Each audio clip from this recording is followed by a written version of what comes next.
Good morning and hello everyone.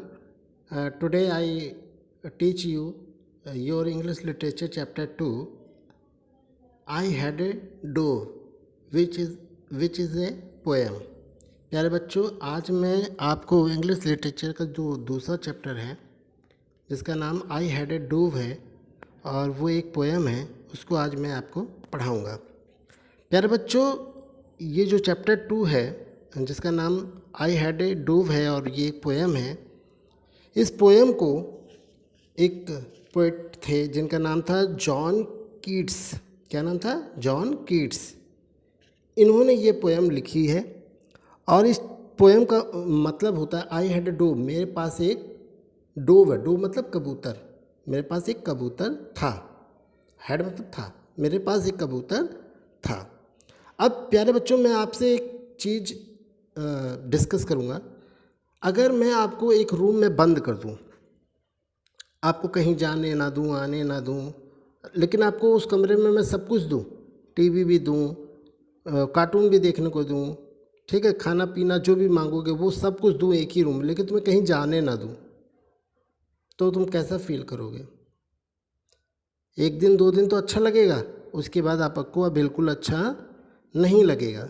उसी तरह से जब आप किसी जीव को, प्राणी को, जो उसका स्थान नहीं होता जहाँ उसका रहना, ठीक है, अगर उसे आप अपने पास रखते हो, पिंजड़े में बंद करके रखते हो, जैसे तोता आप पिंजड़े में रखते हो, है ना, बिल्ली या कुत्ते को बांध के रखते हो, तो वो अपने घर, अपने नेचुरल स्थान पे तो है नहीं, क्योंकि उसका नेचुरल स्थान हमारा कमरा तो होता नहीं है, जंगल होता है ना, पेड़ पौधे, हरे भरे एटमॉस्फेयर होता है। तो वो कैसा अपने आप को गुलाम या अपने आप को परतंत्र समझता है। तो उसी भावना को ले करके कि एक जीव जो है वो कहीं जब परतंत्र होता है, यानी कहीं गुलाम होता है या बंधा होता है या मजबूरी में मजबूरवश वो कहीं पे होता है, तो वो कैसा फील करता है या उसके साथ क्या होता है, उसी के ऊपर ये पोएम उस दर्द को बयां करता हुआ ये पोएम है, जिसका नाम है आई हैड ए डोव, मेरे पास एक डोव है। यहाँ पे ये जो लड़की है वो देख रहे होगे आप तस्वीर में, इसके पास एक कबूतर था और वो कबूतर मर जाता है, तो उसी के ऊपर ये स्टोरी मतलब पोएम है। मैं इसको एक बार रीड कर देता हूँ, फिर मैं आपको लाइन बाय लाइन इसका मतलब समझाऊंगा। I had a dove and the sweet dove died and I have thought it died of grieving. O who could it grieve for? Its feet were tied. What is with a silken thread of my own hands weaving? Sweet little red feet, why should you die? Why should you leave me, sweet bird? Why? You lived alone in the forest tree. Why, pretty thing, would you not live with me? I kissed you oft and gave you white peas. Why not live sweetly and in the green trees? प्यारे बच्चों, ये poem था, आपको इसको घर पे read कीजिएगा, उसके बाद इसका मतलब समझते हैं। प्यारे बच्चों, यहाँ देखिए पहली लाइन लिखी हुई है, I had a dove and the sweet dove died. I had a doves मतलब मेरे पास एक कबूतर था, and the sweet doves died और वह प्यारा कबूतर मर गया। यहाँ पे जॉन कीट साहब जो थे, पोएट है, जो कवि है, वो कहते हैं मेरे पास एक डोव था, मेरे पास एक कबूतर था और वो कबूतर अब प्यारा कबूतर जो मेरा मर चुका है। आगे क्या कहते हैं, and I have thought it died of grieving. वो कहते हैं कि मैंने ये सोचा कि वो क्यों मर गया, वो जरूर ही शोक से मर गया, मतलब उसको कोई दुख रहा होगा इसीलिए वो मर गया।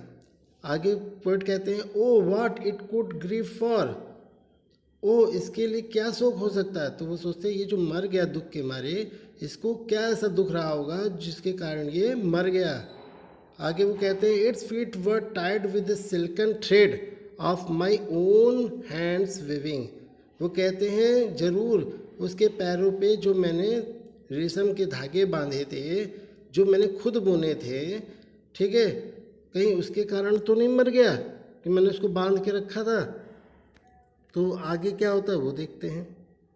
आगे कहते हैं sweet little feet why should you die. तो वो कहते हैं तुम्हारे पैर कितने छोटे छोटे थे और उसमें मैंने कितने अपने हाथ से बुने हुए जो धागे बांधे थे रेशम के, तुम्हें क्यों मरना चाहिए था, तुम क्यों मर गए, वाई शुड यू डाई, तुम्हें नहीं मरना चाहिए था।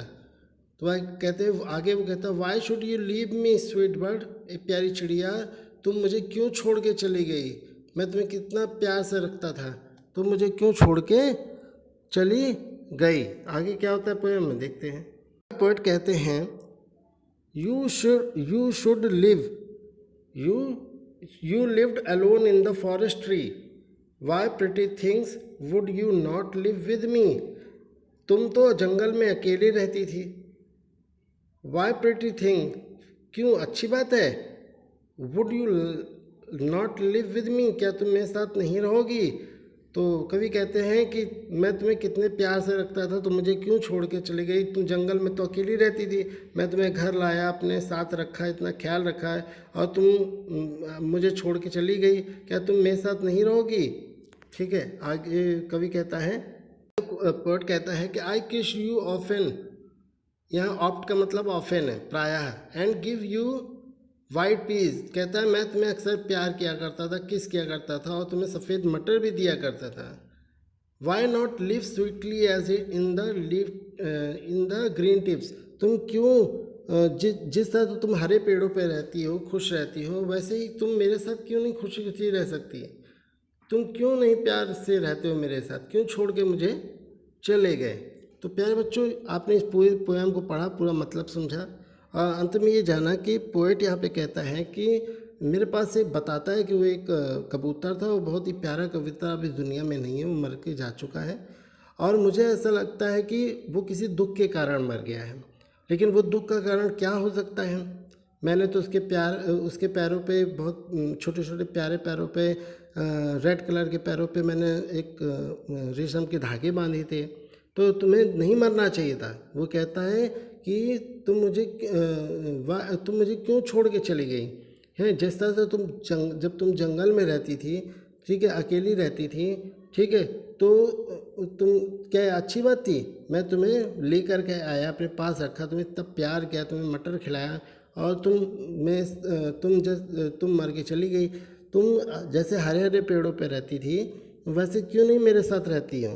तो पोएट यहाँ पर इस पोएम के माध्यम से ये समझा रहा है कि आप कितनी भी सुख सुविधा दे दो किसी चीज़ को, किसी जीव को, ठीक है, लेकिन उसका जो नेचुरल हैबिटेट होता है, नेचुरल स्थान होता है रहने का, ठीक, अपने लोगों के बीच में, वो नेचुरली होता है, उसकी खुशी नेचुरली होती है, आर्टिफिशियल नहीं हो सकती है, ठीक है ना।